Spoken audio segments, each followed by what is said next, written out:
I found new trends emerging in the Delray Beach real estate market that I'm sure you haven't seen yet, but you will today. Hi, this is John Whelan, and welcome back to my How's the Delray Beach Real Estate Market Update for November 2023. Got a couple things to start off with. Inventory continues to soar. Number two, affordability. Yep, things are getting a little bit less expensive. And number three, we need to have a fireside chat about a bomb that went off in the real estate market last month that you need to know about it.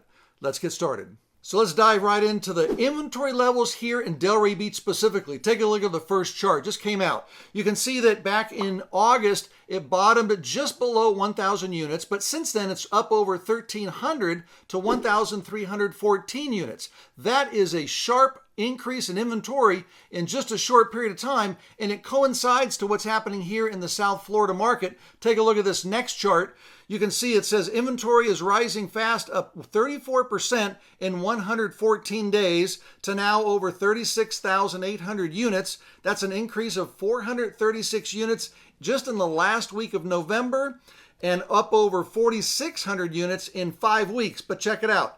It's been increasing for the last 11 weeks in a row. If you want to get your hands on that specific information, I write a weekly e-letter that goes out to my database every Wednesday. If you think that would be valuable to you, I talk about real estate news locally, what's happening, new developments, new businesses, what's going on in Delray Beach to have a good time.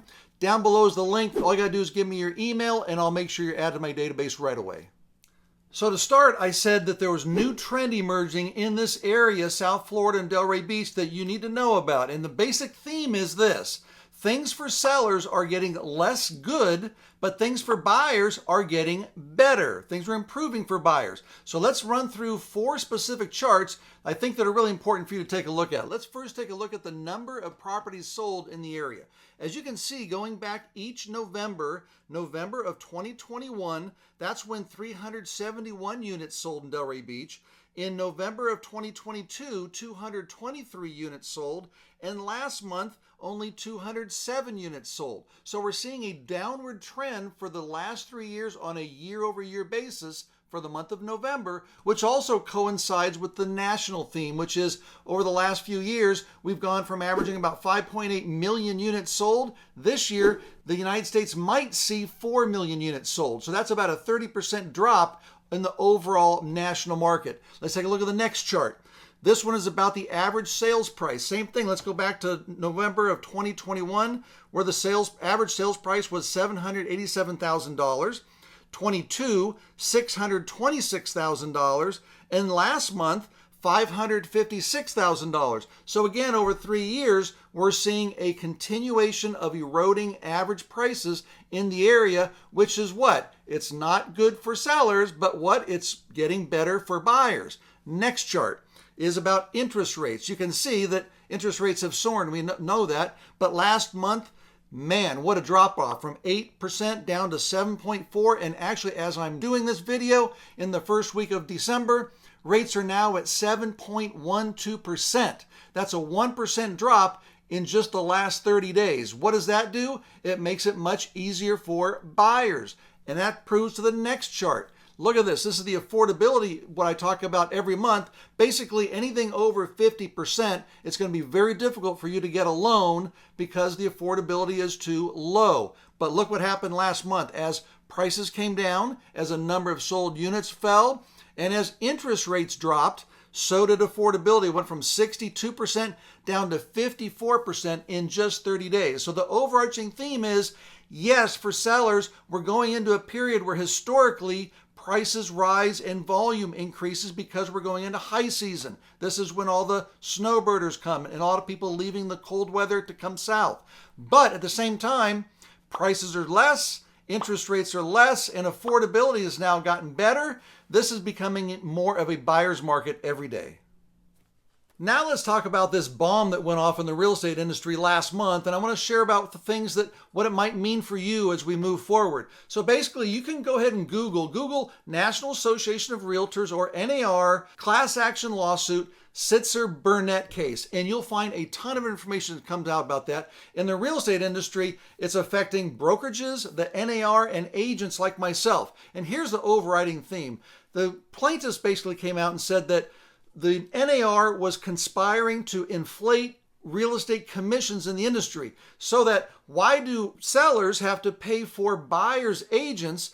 Sellers were claiming they should only pay for their listing agents' commissions, and buyers should pay for the buyer's agents' commissions. Well, to give you some perspective on that, take a look at this chart. This chart goes back to 1990 and shows you the average commissions over the last 30, 35 years, and there's a clear distinction that rates have been between 5 and 6%, but over the years, as prices have gone up, commissions clearly have gone down.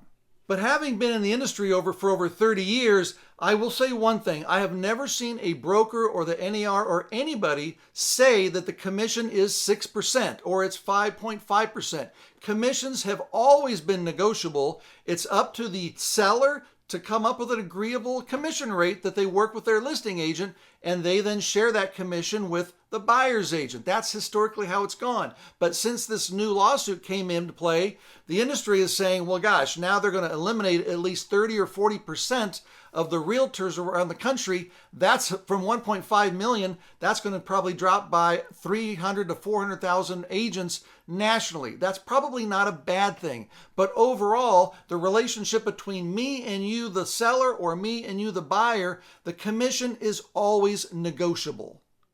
So here are a few scenarios that the industry is looking at what could play out as the years move forward and as this lawsuit goes through appeals and appeals, but certainly change is going to happen starting 2024. So one thing is, from a seller's perspective, you could say, I'm just flat out not going to pay a buyer's agent.